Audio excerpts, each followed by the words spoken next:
Hey, everybody, what's happening?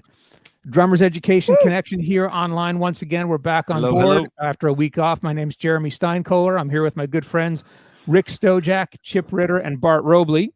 Hello. We're here every week. We're part of the Drummers Education Connection, and we're offering... hey, everybody. Yeah, say hi, everybody. Hello. Hey, everybody.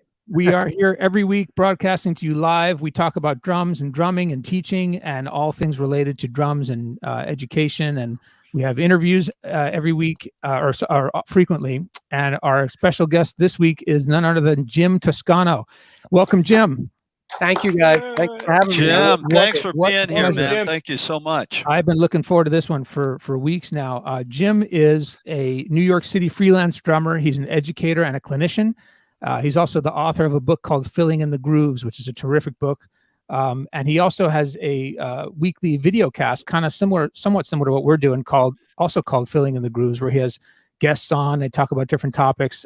He just had Stanton Moore was on last night, and Dave Garibaldi recently. Some really, really cool stuff. If you haven't checked out Jim's video cast, I highly recommend it. Jim also hosts frequent classes on what he calls the weekly hand technique workshop. So it's talking about some technical chops, working on the pads and stuff. He's a frequent contributor to the Sabian Education Network. We're all members of that. I've caught some of his shows on the SEN that have been really, really informative. We hope today is equally informative and valuable to you guys. Jim works with a bunch of different New York bands and projects, including a group called the Giant Flying Turtles. I was checking them out this morning. The Roger Street Friedman Band, and an original jazz fusion project with a handful of his musical compatriots, Bob Glick, Bill Ware, and Russ Palladino. Yep. Jim endorses Sabian cymbals, Prologix percussion. Yeah.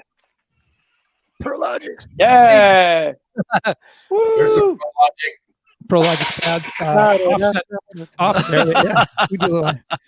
Offset pedals, Tama drums, and Evans drum heads. Jim, what a pleasure. Thank you so much for coming on our show. We appreciate you being here. Thanks for having me, man. This is really, I think I've met all of you guys individually at various drum events like PASIC and NAM.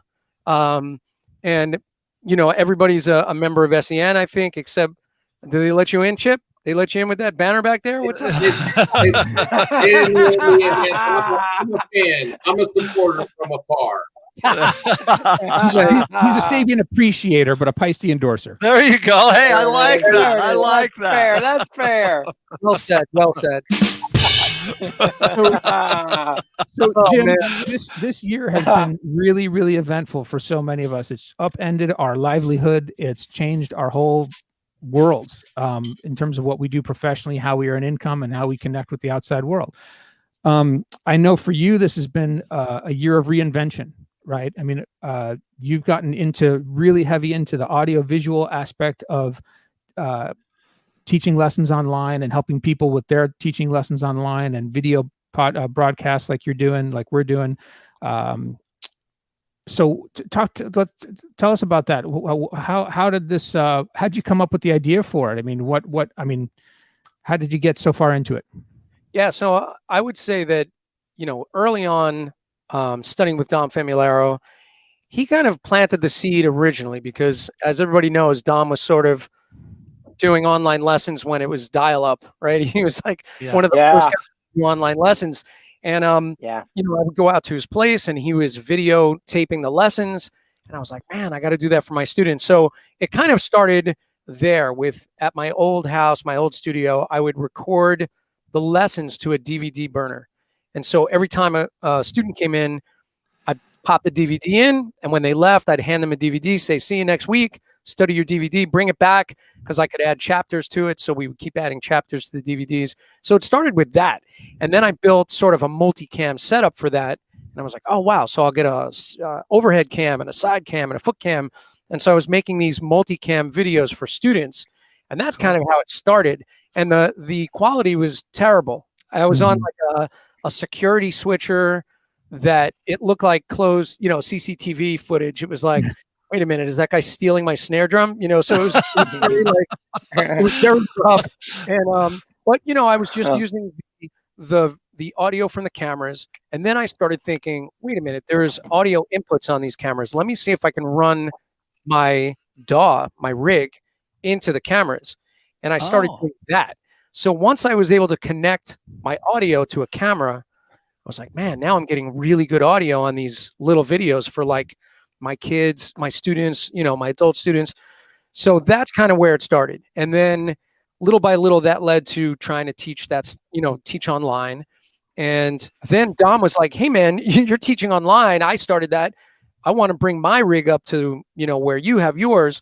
So I went out to Dom's place and set him up with a switcher and more cameras. And so I was setting up Dom's studio, and that's how I got the idea to help other drummers do it. And it wasn't until a few years ago that other guys started calling me up, like Dave Stanhope, and, guys would call me up and say like, hey man, I want to do a multi-camera setup for lessons, online lessons, and also video. And that's kind of how it started. So I kind of had already laid the groundwork. So by the time the shutdown happened, and every drum teacher or drummer on the planet was like, oh no, what do I do now? Right. And just, we started to build this sort of community, especially with SEN and the guys that I had helped before. Everybody just started kind of dropping my name to each other, which I, totally appreciate. And so that kind of brought other guys my way, asking me how I do what I do. And then it just kind of snowballed. And then basically it became a whole nother business. So, talk about like sort of pivoting when the gigs got canceled, our tour last year for Roger Street Freeman got canceled. The support for the new album canceled. So it's sort of like, now what, and the in-person students stopped. So now I had to only teach online, and, convincing people in the beginning to switch to online lessons was a hard sell with some folks, especially my older guys. My older students were just like, no way, man. I don't know how to do that. I'm not doing it. Right. So, I kind of had to pivot on my heels. But luckily, even to just this week, more guys are reaching out still, like, how do I hook up cameras and do this online lesson? So I'm like, really? It's a year later. Come on, guys. What?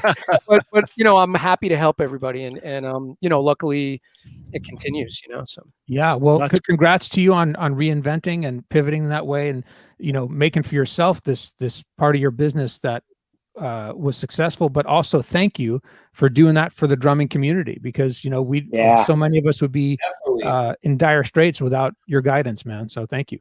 I appreciate that. Yeah, I mean, I always say that our community is like a big, wacky extended family, drummers, right? And I always make the joke on my show. I'm always like, you don't see bassoon players hanging. Doing this kind of stuff. Ain't it the truth? No. Or, just guitar players, it's more like, hey man, sorry, I'm not showing you what I'm up to, so. Oh, I could play that. Right. We're like a weird little family. We want to help each other, and we show each other stuff. We're not hiding our licks, so. Right. Yeah, man. Cool. Bart, you had a question? That's awesome. Yeah. Are you, Jim, I know everything switched over to online lessons. It did for all of us. Are you mainly still teaching online, or are you doing in person? And also because I ran into the same problem with my older students. I've found though that they want to stay online now. Are you having that same kind of thing happen? Yeah, I am like 99% online. Yeah. And I say 99, I'll say 98%. I have 2 students that come in person on a weekly basis, and they're both kids actually. And one of them, the family just would not invest in the internet connection stuff, and it was really rough for a year. And, after recently, I let him come back. So, I just said, you're like going to be one of the only guys coming into my place, and we mask up and we just do it safely and do it that way. And then I have another student that was preparing for high school auditions and was making high school audition videos, and she needed some help, and I let her come back. And so there's really only 2 that come in person. And most people, I will tell you, want to stay online. They just find it's easier. They're on their own kits, which I love because I love Yeah, they seeing. get to play their own drums. Yeah, man, and also it gets us to have that snapshot of ergonomically how they're set up. You can make adjustments on their playing because when they're on your own kit, there's just so much rearranging they're going to do, right? in Right. your place. Yeah. So Well, at home, at least you can see, okay, oh, that makes sense. Why is your arm all the way up? And kind of help them get it ergonomically correct. I've told people that seeing all my students play on their own drum sets has been absolutely eye-opening for me in terms of how poorly their setups are set up and how awfully their drums are out of tune. So, Oh yeah. right, that's been Yeah. wow. All this time I just sort of make this assumption that they're playing on kits that are dialed in, and no, not at all. And I've got to make sure that they're.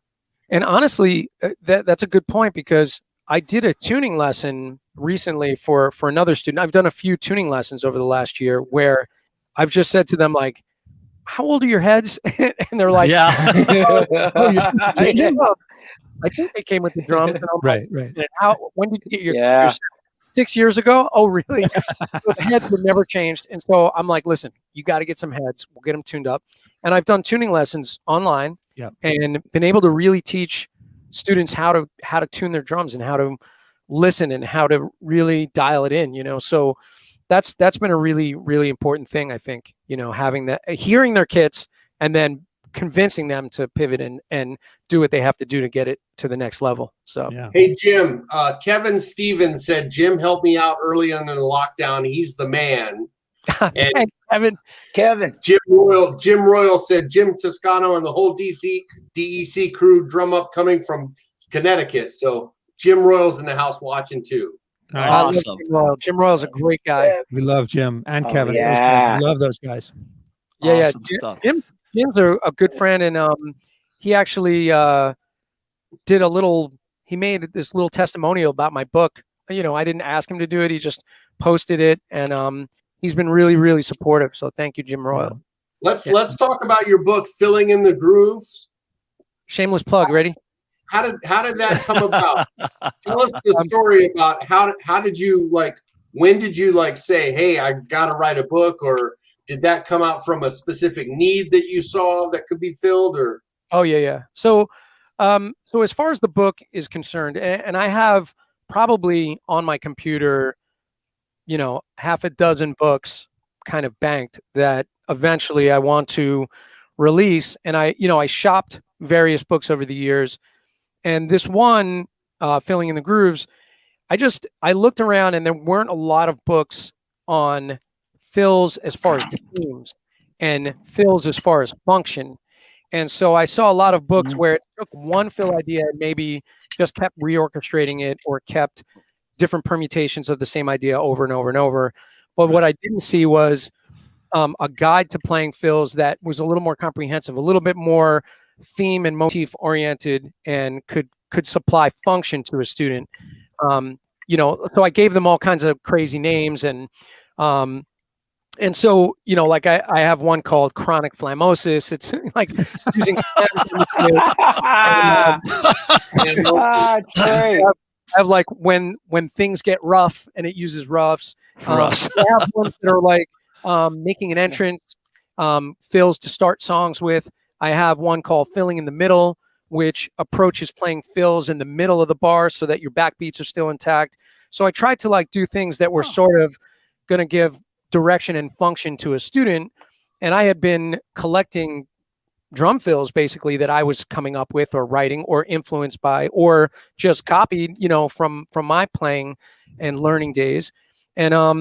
And so I started to collect all this stuff together, and then I shopped it to my good buddy Joe Bergamini, and I said, "Hey man, what do you think of this idea?" And it was already, 130 pages of drum fills, and he was like, "Oh my God!" He goes, "Let me look at this thing." And he took some time and looked at it, and he said, "Yeah, this is he said, I think this is the best drum fill book I've ever seen." Wow. And I was like, "Wow, Nice. That's awesome. I was like, I really appreciate that." So he and Dom Famularo have a label called Wisdom Media, and so they wanted to put it out on their label and then have it distributed by Alfred and Hudson. And so that's the way we did it. So Dom Famularo is the executive producer. Joe Bergamini is a producer on it, and it's a pretty sizable book. It's 165 pages. There's 10 tribute pages in there. So I took 10 of my favorite drummers, and in all fairness, I have many more, of course, and I want to do a volume 2 eventually of other drummers, but there's 10 tribute pages. So I took some of my biggest influences and transcribed their fills note for note as closely as I could. And the other thing that's in the book is a lot of audio and video of all of my own drum fills. So I took the time to record all the drum fills. So there's audio, and then I shot videos for a large percentage of them with an overhead view and a side view, and the sound is very good. And there's play-alongs in the book, so it's a pretty sizable project, and it took me 5 years to complete it. Wow. From beginning to end, mainly because I had to put it down a couple times due to some family health things that happened, but mainly I worked through even through those times when I had to put the project down a little bit. I was still writing or walking around with my phone singing drum fills into the phone. Yeah. Yep. Yeah. So it's really, really a great feel to get that out. A great feeling to get that out, and I'm really proud of it. Yeah. And That's people can fantastic. get that. That's Where awesome. do people get your book? Say that again. Where do people go to get this book? Okay, so it's on Hudson, in digital. On And Hudson Media, Okay. Hudson Music Digital. Music. Yeah. Cool. And in fact, let me see if I can. Which Let me has see. all the classic books digitally now. There we go. Right there. There it is. So There they are. actually, Awesome. that's my chat window from last night that I just hid. But yeah, it's on here, and actually, you're right. It has all the classic books are up here now. So, and here's mine. Mark Giuliani's book up there. Stick Control. Everything is a Chapin book. It's really and I just shot a video really teaching students how to go to Hudson and download books. I saw that. Because, it's like sometimes Yep. people are just lazy about it, or they don't want to download the reader or whatever it is. So I made a video just saying, like, look, this is really easy. Go get your Chapin, get your Stone, get everything. It's right there. Right. Yeah. So Man, Jim, that's it sounds fantastic. like you more than doubled your teaching base by starting to teach people how to do online lessons and set up the cameras and the switchers. And last week I was lucky enough to be part of the seminar that you taught at the Sabian Education Network on how to set up your students with technology. That was fantastic. I think there were over 65 Sabian Education drum teacher members who took that. And so can you kind of just walk us through and all of the students and drummers about what's the basic gear that you would need to get a little bit more high tech, so you could get different camera angles and better audio, and you have an amazing way of making it kind of simple and not so daunting for people. And I know that you offer lessons to people on this, so could you give it like a little overview? yeah, absolutely. And I would say also I'm building a course on Thinkific with my good buddy Scott Kettner, and we're building basically the drum studio course, which is basically for guys to get their online drum studios together. And what I've decided is, and this is from teaching so many guys, that I'm just going to treat the course from the beginning, right from the beginning, that nobody knows anything about anything. Perfect. Really take it slow. Yes. Because I tend to, I've been doing this for so long that I'm just assuming, everybody's following me. And sometimes I get talking a little quicker. And then I have guys go, wait, back up. What was that cable you mentioned? And I'm like, oh, right. Okay. So, so I built like a teaching table, which it's a little bit of a mess right now. Let me see where did I put it? I put it on camera 5, I think. So I have this like overhead sort of teaching table, and usually I'll have a camera behind me pointing to this area. And this way I can take somebody that has, let's say, a laptop, a MacBook, and just go through connections, interfaces, mixers, cameras. At any one time, I have 8 cameras over here of different types that I can talk people through. And I use that sort of overhead shot to even just show connections, how things go together. And in the shooting of the course, we're really going detailed. You need this cable for this device to bring it in. Here's the zoom settings you need. Really goes step by step. So that is coming down the pipe pretty soon. We're in the middle of shooting that. So I'm just giving you a heads up about that. But as far as like starting and getting a little setup together, there was a time when I was more likely to recommend really cheap switchers, like little HDMI switchers that were very cheap, and using it in conjunction with a capture device. And I've kind of shied away from that. And the reason is the quality is just not great. And there's such more affordable stuff now out than there was a year ago. Even just a year ago, things have changed tremendously, right? I bet. And so, you know, it used to be that I would hesitate to tell somebody, listen, go out and get a 4-channel switcher, because before, the 4-channel switchers, at least that I was aware of, were all around $1,000. Well, now it's really changed. The landscape has changed a lot. So now you can get an entry-level 4-channel HDMI switcher for about $295. And then and that's so you can have multiple cameras, right? That's what the switcher does. Yeah. So like I have set up right now the side view of my drum kit. I have an overhead of my drum kit.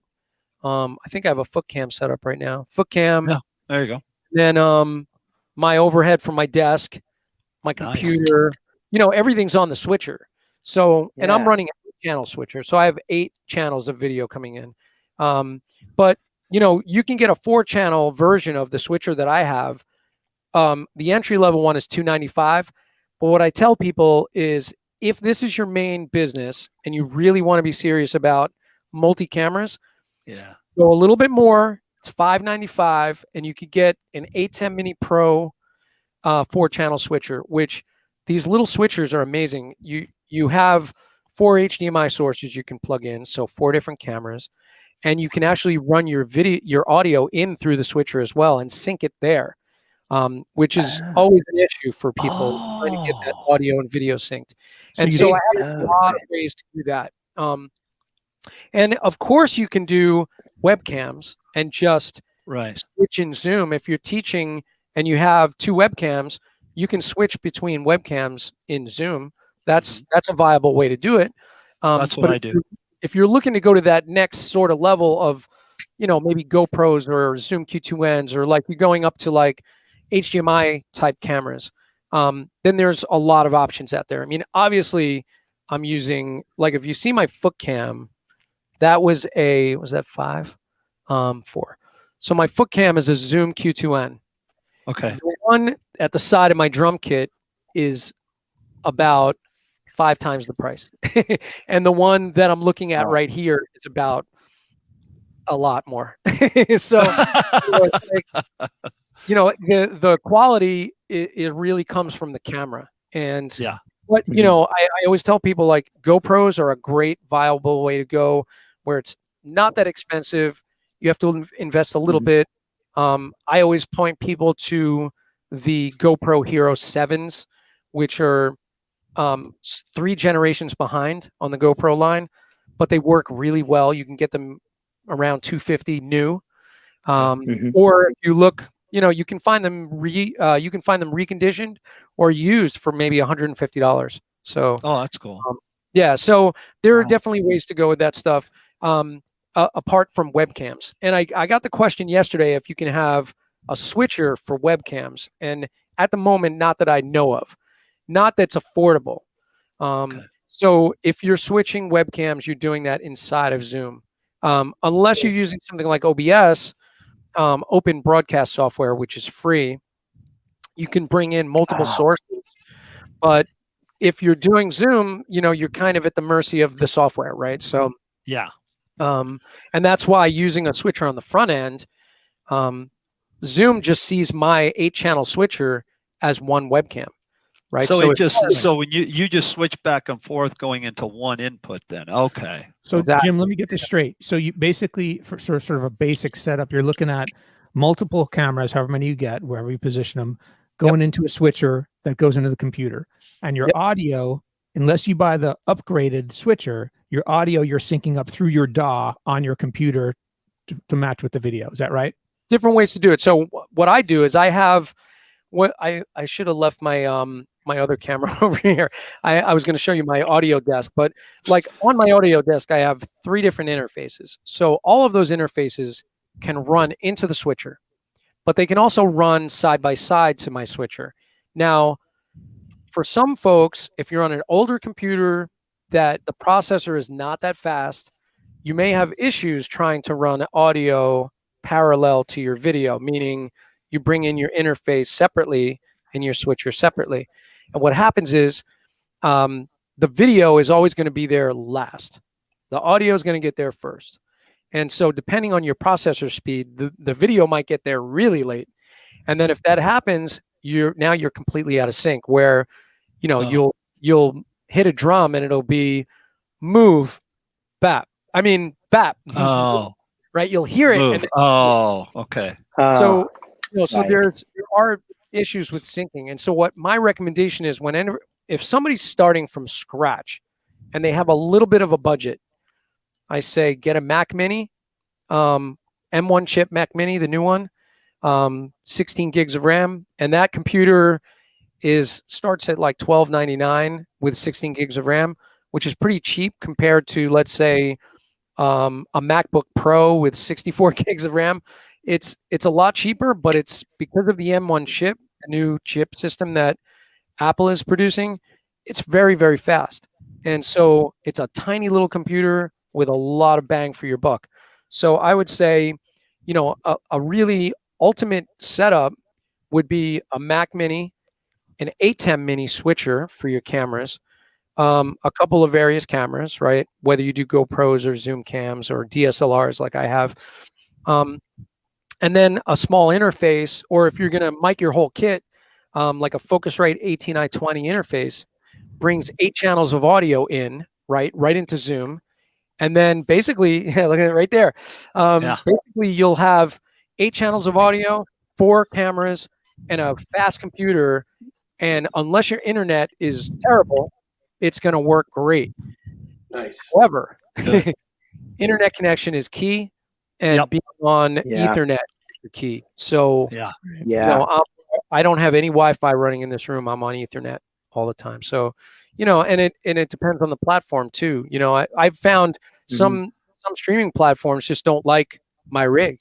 But when I stream on OBS and I do my thing, it looks and sounds good, so, but that would be, a good starting point. And of course you can get like a little, and I showed this in the course the other day, you could do like a little 2-channel interface, something like that, and get started for like $250, You know what? So that's could you actually take the output? Go ahead, Bart. No, go ahead, Rick. Go ahead. Can you take then the audio, all of your different mics from a mixer and mix them to mix that and then bring that to the 2-channel Focusrite?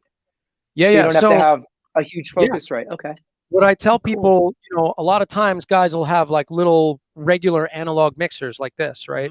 And like this is a 95-channel one, but even if you have like a little 8-channel mixer, you can pre-mix your drums, sort of a submix, bring a stereo pair into an interface, and now you have those 8 channels coming in through 2 here. So that's a great way to bypass having a full interface. Now, if you're somebody that came to me and said, hey man, I want to record and I want to live stream and do online lessons, well, then you're going to need to get a better interface, I think, so that you have more control in the recording environment. So, I would say an 8-channel interface for a drummer is about standard. And then that way you have your whole drum kit mic'd. Now, when you go into Logic or Pro Tools, you have your individual tracks so that you can actually mix within your DAW, process however you need to. But, if you get something like a mixer into a 2-channel interface, the only thing Logic or Pro Tools is going to see is a stereo mix. So now you're trying to do all your mixing, before it reaches the DAW. So you have to kind of think, what is the workflow going to be down the road? And, some guys will in pieces, a little at a time, and that's fine. But if you know that the end game is going to be to do all of these things, if you have the budget, you'll save more money getting it all up front. Because if you start buying things, then you got to sell that and then buy other things, you go down that rabbit hole of replacing stuff. It's going to lose. It's like a car. As soon as you take it out of the lot, it's losing value. So Right. Yeah. I got Jim, a question. it's just. Go ahead, Bart. No, go ahead, Rick. That's okay. How about we give it to Chip? Yeah, we'll give it to Chip. Right. No, Jim, it's just amazing that you've doubled your student base. I'm sure you've more than doubled your student base by teaching all of this technology. And I'd have to say you're likely the world authority on how to set this up. And this isn't just for drummers. We always, we're in our little drummer world, but piano players, guitarists, they're all starting to work in this technology. So I would advise any musician who's teaching online. And, the world is going to be this way in the future. We don't know what's going to happen. Maybe we're going to start seeing more in-person lessons, but, we have to prepare for the future. What if we have another pandemic? So it's still a great time to really soup this up and get this all going. Yeah, I have piano players. I have on my roster guitar players, bass players. I won't take trumpet players, but I have everybody else. And bassoon. And no bassoon players. No, but it's true. I have a gentleman who's a coaching student of mine, and he's in my Zoom squad for my hand technique workshop, Ross Amoroso. Some of you guys know him. Mm-hmm. And he's built 2 setups now. So he has one for the drum room and he has one for the piano and percussion room. So he has 2 different computer setups, 2 different switchers set up, 2 different sets of cameras, because he's teaching so many different instruments online. So it really is viable for any instrumentalist. If you're teaching even vocalists, that you can do these kind of setups and make it work, So Jim, flipping the script here for a minute and talking about the student side of things. We've got a comment here from BK Berg who says, I use FaceTime on my iPad for my lessons. Is the built-in mic on the iPad good enough to let my teacher hear my drum kit? Oh, good question. So my first thing is, obviously there's certain restrictions when it comes to using, or certain limitations when it comes to using FaceTime, various platforms. So FaceTime is tough for audio. Now, you have less flexibility than you do in Zoom as far as audio choices. Now, what I tell most teachers is try to get your students to migrate over to Zoom.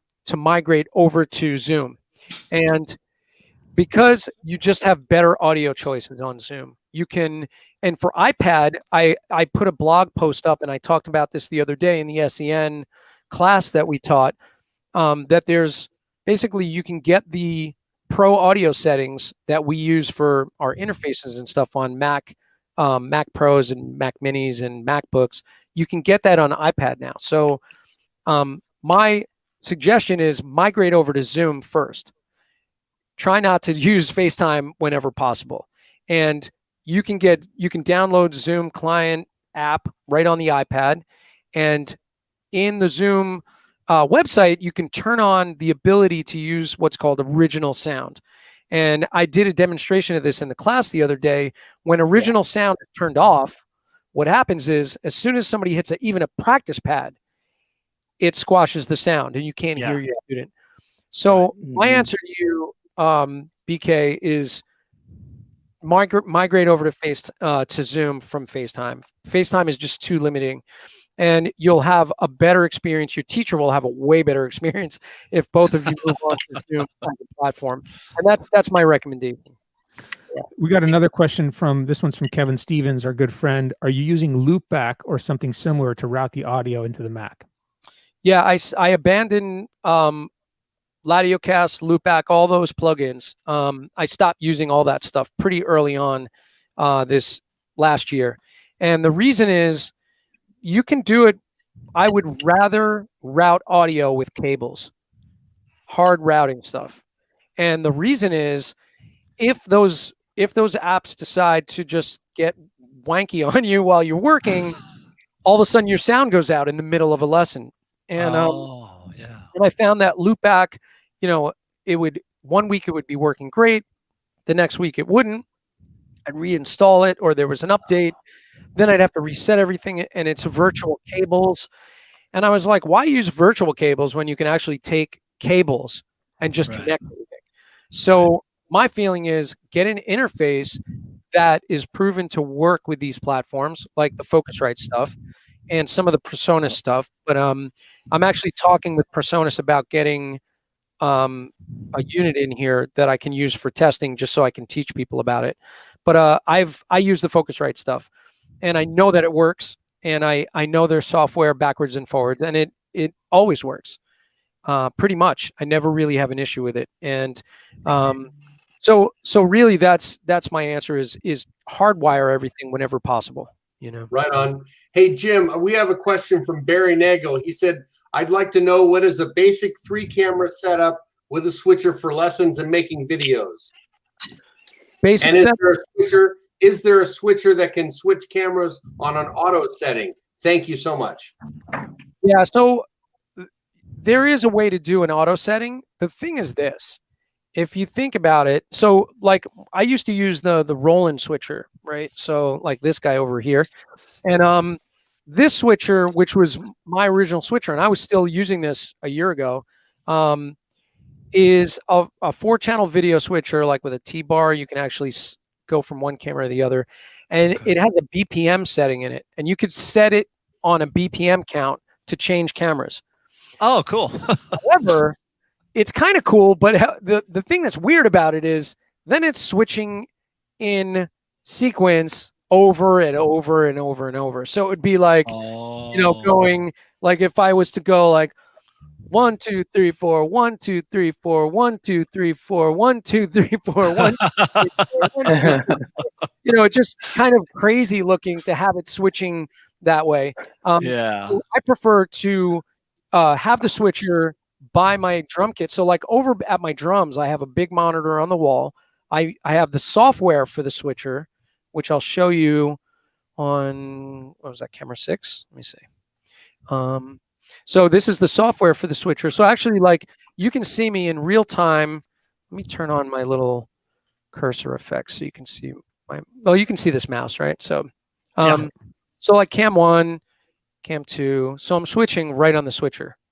Oh, cool. And so, this is using the software to do it. So you can use the software to switch, or you can use the physical switcher. And so for a 3-camera setup with a switcher, and you could set up auto switching on the switcher as well. However, like I said, it will look very mechanical. So what I would suggest is have either the software on a monitor or the switcher, which I would recommend the A10 Mini Pro or the A10 Mini Pro ISO. The difference between the Pro and the ISO is the A10 Mini Pro allows you to record onto a hard drive and stream up to 4 cameras. On the A10 Mini Pro ISO, you could record all of your cameras simultaneously as separate video feeds, and you can stream 4 cameras. So, there's a difference in price. So it's $595 for the Pro. It's $995 for the Pro ISO. So you have to kind of think about what is your end game before you buy the gear. But Blackmagic A10 Mini Pro would be the bottom I would recommend, which is about $595. And then you could start out with Zoom cameras or GoPros. If you have any, like some people say, oh, I have an old GoPro 4 in my house. I'm like, yeah, we'll get an adapter. We'll put that right into the switcher. So you can use pretty much most of the GoPros will work as long as they have an HDMI output on them. The Zoom cameras are pretty good. Like this one, like the Zoom Q2N. I don't have it hooked up right now, but this is their little handy cam. And so the Zoom Q2N is about $229, I think, for the 4K Zoom Q2N. And so either a couple of those, Dom Famularo uses 4 of those Zoom Q2Ns. You can do those, or a mixture of those and GoPros, or all GoPros, or you move up to a DSLR camera, but now you're starting to talk a little bit more money. So like my side cam at my drum kit, that camera is $1,000. So you're talking from a GoPro, which, by the way, this one is a GoPro. So Okay. the GoPro looks pretty nice. I don't have my lights on back there Yeah. right now, but the GoPro looks good. And as you can see, the Q2N is a little grainier. So it's got kind of a grainy Oh look. yeah. Um, Yeah. And that one is going to get swapped out at the drum kit, but I left it there with this in mind when I'm showing people the difference from one camera to the other. And then this is a DSLR camera, and this is about $2,000. So, it really depends on your budget and what the end game is. Like I'm shooting full courses, so I'm using a really nice camera for my face. If I was just doing drum lessons online, I would probably just buy GoPros, or buy the Zoom cams. So it really depends on your budget. That was actually part of my question that I had for you next, Jim, which is let's imagine there's a drum instructor out there who doesn't have a sizable budget to afford a setup, and really all they can get is just the sort of barest bones operation to be able to teach effectively. What do you recommend for that? I would say webcams, decent webcams. Like I have this is a Logitech Brio webcam, which is a high definition webcam, or the Logitech 920s are pretty inexpensive. So if you're on a budget, I would say the Logitech 920, I think it's 920C. And those cameras will work really well. You can do your switching inside of Zoom. And then I would say get yourself just an inexpensive USB microphone just to start. So if you don't have the budget to get an interface yet, like a 2-channel interface, which is maybe $250, you still need microphones if you buy this. You could, and I showed this in the course the other day, you could get a little snowball microphone from the company Blue, and this is like $42, and this thing sounds pretty nice. And I demonstrated that in the course the other day where I switched sources. I went from my interface to a little USB mic to a different USB mic to the built-in microphone, and just showed everybody kind of the different levels of sound that you can get. But with a USB mic, and if you have the correct Zoom settings, obviously, then you can get good sound just from that one microphone. Cool. I can't see who this commenter is, but somebody is telling us that you have a link on your site where you can see if you've got different budget constraints, what's the gear to get. Is that right? Jacob Sosa. And what is your site, Jim? Jake. So, well, first of all, you can go to my website, jimtoscano.com, and there is an area that says gear. And there's also a link in that dropdown that says my Kitco site. So it's kit.co/Jim Toscano. And that site is basically it's an affiliate link site. First of all, just full disclosure, there are affiliate links there, but it's all the different gear put into kits. And so the Kitco site is kind of cool because, like, I made one that's called the student kit, and you go there and it shows you iPad mounts and those Blue cameras and webcams and like little things that students can do to improve their sound, right? Fantastic. And then there's a kit called the basic streaming kit, and then there's the intermediate kit, and then the advanced one, and then it shows my video kit and my audio kit. So it shows all the gear that I use. And then I put some other ones up there recently, like just one that says switchers. So it's got all the switchers there. And I put a kit that says audio solutions, like little things that I use, like mute boxes and headphone amps and like all these little things that I have in my rig. So kit.co/Jim Toscano has all the links. And on my website, you can browse all that kind of stuff. So fantastic. What a terrific resource. Thanks for putting that together. Yeah, man, thanks for doing that, Jim. That's fantastic. Yeah. And by the way, the affiliate thing, I was always like, man, I'm constantly recommending people's gear. I was like, I should probably get a little kickback. And then I was like, so I did the affiliate thing, and it's really is just pennies, like what it kind of adds up to. However, what's kind of nice is, after a few months, I'll look there and I have a gift card, and it'll get me an adapter that I need, or it'll get me some kind of AC adapter. So it's kind of cool. It helps me to keep bringing things in here that most of the stuff I buy these days, I do not need. Like, I don't need a Blue USB microphone. I bought this to show people how to use it. So I Right. used to own tons of gear that I'm never going to use. Right. However, the good thing is that, that I have it here so that when somebody says, hey man, what can I do for a basic setup? I can go here, buy this thing, and this is what it sounds like, and I can hook it up. Yeah. So, Nice. Perfect. Jim, I remember back in San Francisco, I'm in the Bay Area now. There was a shop called Drum World, and one of the features they had there was they had 10 rack toms all set up on a giant rack, and every tom is the same exact dimensions, the same brand, and had a different head combination. And oh it was wow, fantastic because you could A, B, or A through J, every one of these different head combinations, and really, hear what they sounded, how they sounded, and responded differently in real time. And that sounds like kind of what you've done with all your microphones. Like, here, listen to this. This is what it sounds like with this. This is what it sounds like with this. You can 100%. compare them, and what a fantastic thing. Yeah. I mean, and everything from, like cameras, like I don't even use a lot of the cameras that I own, but like this one, I bought this because I was teaching guys that had this camera.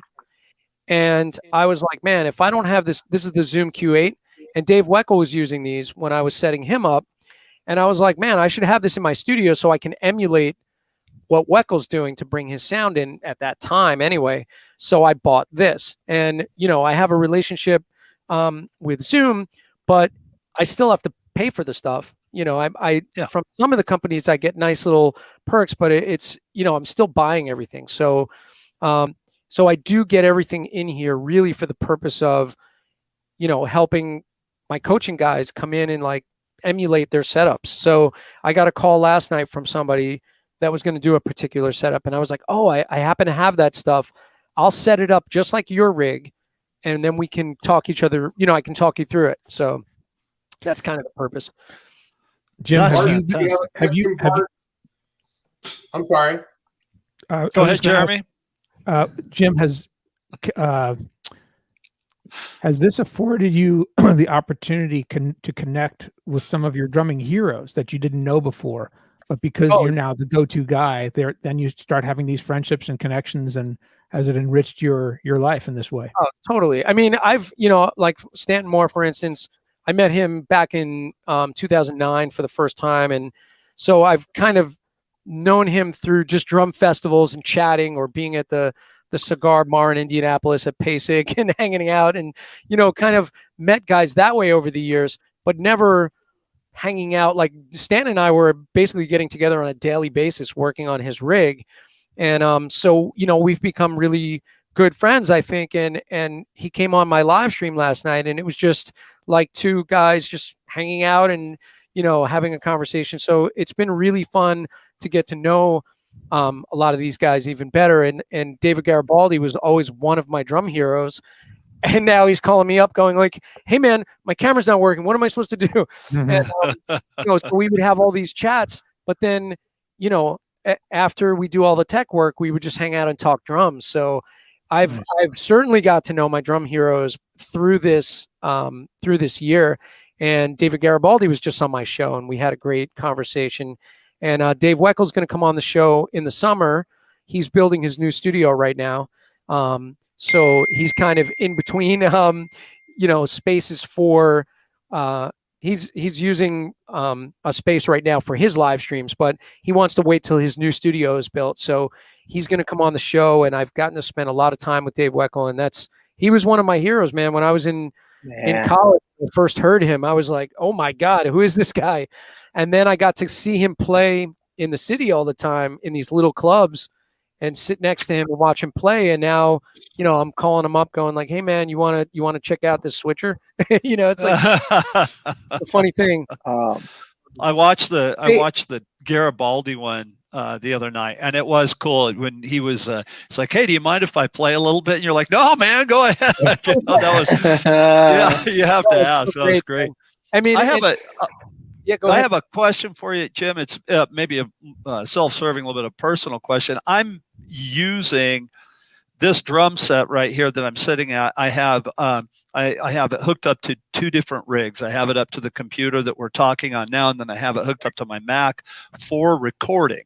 What I'm talking over right now is exactly what you're saying. I've got a little 8-channel mixer going into a 2-channel focus, right? Yep. And that all goes into this HP that I'm using. And then I record on my Mac, and that's going into the Focusrite that you spoke of. Both of them are Focusrite, both of the interfaces. My wife and I are selling this house, as I mentioned before we got on the air, and we're buying a new house and building a studio in there. And would you recommend just switching over to one computer to one Focusrite and do everything on one? Or is a two computer idea? Am I just overthinking it, having two computers? What are your thoughts on that? Well, and again, this comes down to what is the end game. So like for me, I run two computers. I have my main drum rig is in my Mac Pro, and then that outputs to my switcher, which goes into my Mac Mini. So I'm using a two-computer system. But I see. look, guys, if you have really good specs on your computer, you can certainly run your DAW and run your live stream from one computer. So it really depends on how rigorous your setup needs to get. I'm running 32 channels of audio over on my Mac Pro setup, and then I just output a stereo cable into my switcher. So I can bring in any one of the interfaces on my Mac Pro into the Mac Mini. But also on the Mac Mini, I have an interface which I'm on right now. So, there's a lot of flexibility in how you do this. I'm experimenting with something right now where I'm bringing this is for the purpose of A/B-ing equipment, but I'm going to bring in 4 different interfaces into a mixer, which is a USB mixer, and then be able to just at the tap of one button turn on different interfaces in real time. So, that would be, using 2 different computers and a mixer coming in. So there's so many ways you can do this, but the short answer would be that you can do it all from one computer. Again, if the specs are really good and you have a fast processor and, like if it's a Windows machine and, I tell people you have a swimming pool and then they say what? And I go, throw your Windows machine. And get on a good Mac. But if you're on a good Mac system, you can certainly run your audio rig and your live stream all out of the same computer for sure. Okay. And just out of curiosity, you said you had 32 channels of audio. So I have on my one rig, I have on my Mac Pro rig, I have a Focusrite Liquid 56, which is an older interface with 2 octaprees connected to it. So that's 24 channels right there. Right. Then I have another interface, a separate interface on that computer. So there's 32 different channels of audio on that computer. Wow. I can run 24 at a time on that computer at any one time. And then on the new computer, on the Mac Mini, I'm running 16 channels of audio with an ATEM, with a Focusrite 18i20 plus an octapree. So that's running 16 channels. Wow. Okay. So so I have a lot of flexibility when it comes to audio that way. That's fantastic. So Jim, I have a quick question on hiring you for technology coaching. Do you just do hour lessons just like you would do for teaching drums? Yeah, I do. So how does that all work? Yeah. I do hour lessons. So basically, what I usually tell people, and it really depends. A lot of guys now, it seems, they watch a lot of the things that I've been on and they get sort of an idea to start out. So the initial consult used to be where we got together and we kind of figured out what do they want to do first. So it used to be that I said you have to book 2 hours up front, because what would normally happen is they would book an hour and then I would spend an hour after we got off the phone or off of Zoom. I would spend another hour designing their system. And then now I was getting a whole bunch of calls from guys, and then I had all this work to do after. So I just started kind of saying, listen, it's a 2 hour consult up front where we get together for 1 hour. And then the second hour we hang up and I work on your system and then I design like a workflow.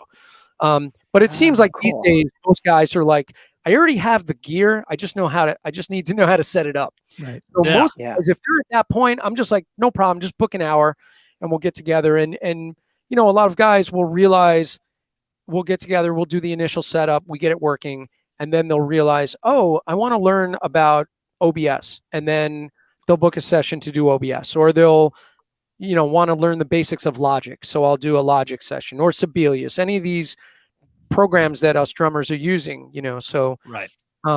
So, and they can just go to my website, and if you click on lessons and coaching, there's a link where you actually can subscribe, not subscribe, you can register for my studio. And once you do the registration form, it puts you on my waiting list. And then once I activate your profile, then we start talking scheduling. So, yeah, Cool. okay, cool. Hey, And then what Jim, about when people just have a quick little question? Like I could just see you getting inundated with a quick email from 200 students. It's kind of funny because, I used to take all those and I would be like, oh yeah, no problem. We'll get on the phone for 10 minutes, but it's never 10 minutes. Yeah. And it usually turns Yeah. into a much longer conversation. And I just really don't physically have the time to do it. So what I now tell people that say like, hey man, can we just have a quick phone call? I just have one question. I always just say, do me a favor, go to my website and register. Once you're on my waiting list, I'll activate it. And then we'll talk about getting together for a consultation. Because if I was to answer all those emails and calls and DMs and, Facebook Messenger, it's like, there's so many messages that I wouldn't eat or drink coffee. Jim, you got to be like a lawyer. You got to start charging every 6 minutes like a lawyer. Exactly, man. We got a question here from Kevin Stevens. It says, Jim, looking at your setup on your site, how does the Elgato Stream Deck differ from the video switcher? Oh, the Elgato Stream Deck is, I'll play you a sound bite off of it. I don't know if you'll hear this. Let's see. I don't know if I have this patched in. I don't know. I play the drums. I like Italian food. I like to fish. It's not familiar. We all know who that is.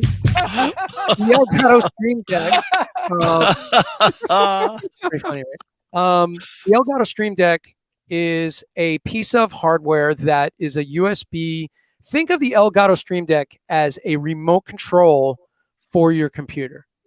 And what I'll do is I'll pull up camera 6. So the Stream Deck is this little piece of software right here. Let me get rid of this.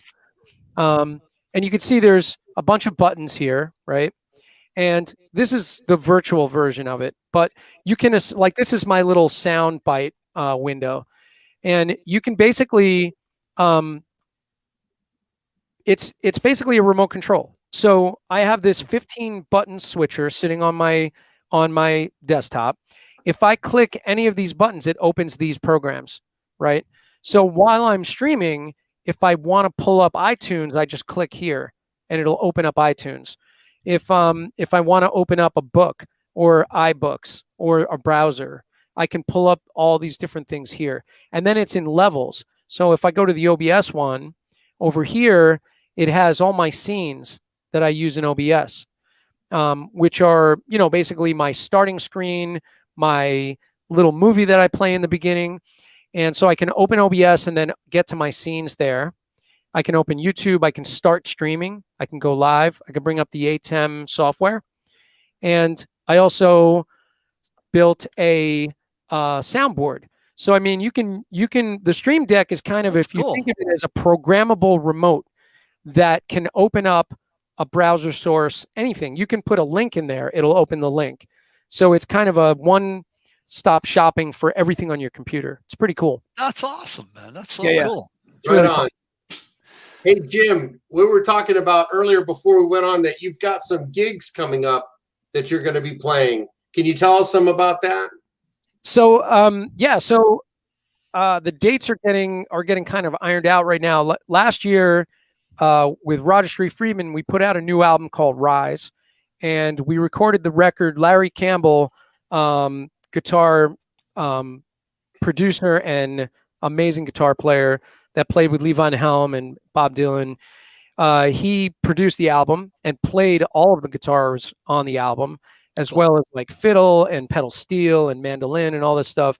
So we had this great record that we did, and then we had a CD release show with Larry Campbell. Larry and his wife were going to play with us, and all the shows got canceled, obviously, because of COVID. Yeah. So our CD release got kind of turned into a virtual thing, which was way more anticlimactic than it would have been, being in the venue. Yeah. So we do have some live dates coming up. I don't have them in my head offhand, but we're playing in June and July with Roger Street Friedman, and we're going to be playing at the Landmark Theater out in Long Island, and it looks like that gig is going to happen. And then we're playing some gigs up north, like Massachusetts, up towards Vermont, and so the dates are starting to trickle in. So hopefully we'll get back to getting out on the road with the band, and we have this great record that we're really proud of, and we haven't been able to play it out live yet. So so that's where that's at. And Giant Flying Turtles is wrapping up the recording of our last album, and that record, Giant Flying Turtles. Giant Flying Turtles, yeah, it's kind of an eclectic. It started out as a piano trio.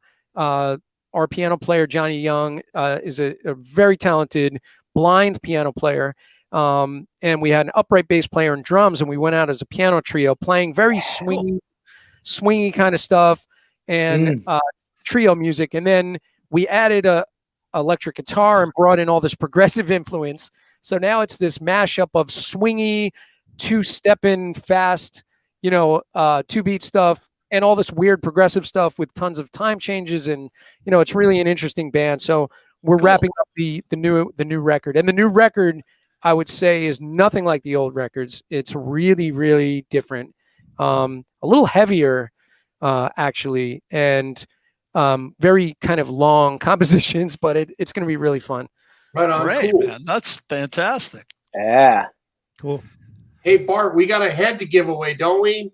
We do. You got to pick a winner. You're monitoring Facebook there, Chipperoni, so pick a winner. Woo! I'm going to have to go with Barry Nagel.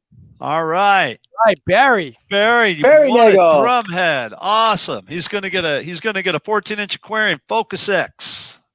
Beautiful. Woo. And how should he go about claiming his prize there, Bart?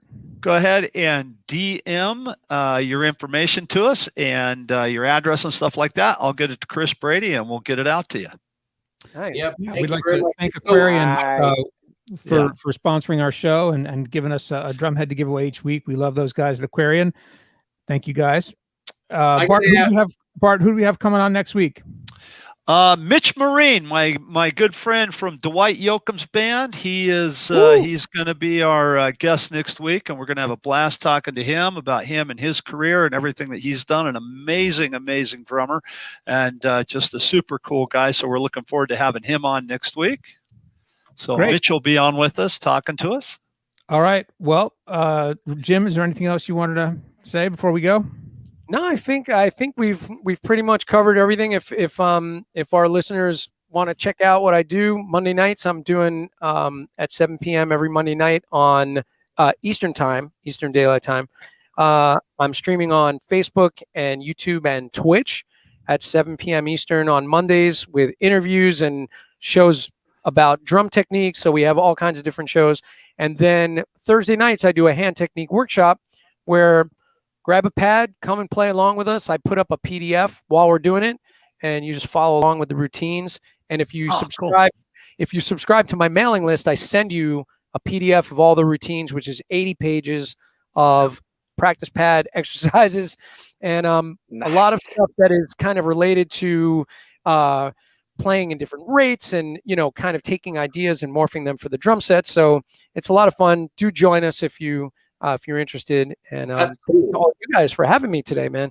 Hey, Thank you. Jim, thank you so You're much for everything that you contribute to the drumming community, man. This is just fantastic. Everything that you do is great, and just getting to know you a little bit more has been fantastic. Thank you so much, man. Thank you so much. Yeah. Really, Yeah, Jim, you're amazing. We really, really appreciate this. And yeah, thank you so much. You're contributing so much, and it's affecting so many people in such a positive way. So keep up that great work. I think we just scratched the surface, and you're welcome back here anytime. thank you guys. I really appreciate it. Yeah, You I bet. echo what those guys said 100%. It's been a delight, Jim. Thank you so much. But before you go, I've got one question, one last question for you that probably is the most important question we're going to ask you today, which is your favorite pizza in New York. Yeah. Now, this is tricky. So I'll tell you that. We're going to be here for another half hour. The original Rays on 11th Original Rays. was Bleecker. always my favorite as a kid growing up. And actually, when my girls were little, I'll tell you that even on a school night, when mom wasn't around, I would say, hey, let's jump in the car and we're going to go get Ray's Pizza at like 9:00 at night and drive into the city and go get Ray's. So original Ray's. But believe it or not, living on Staten Island, there's a pizzeria. You can't walk a block without tripping over 3 pizzerias. So there's great pizza all over the place. So on Staten Island, I go to Giuseppe's, and Giuseppe's Pizza on Staten Island is great pizza. So there it is. Just the name, right. Giuseppe's. That's so badass. It is. Have you ever been to Italian Village on 79th and 1st? Wait, say that again? Have you ever been to Italian Village on 79th and 1st? No. Good. All right, check that out next time you're in the city. All right. I'll do it. All right. All right.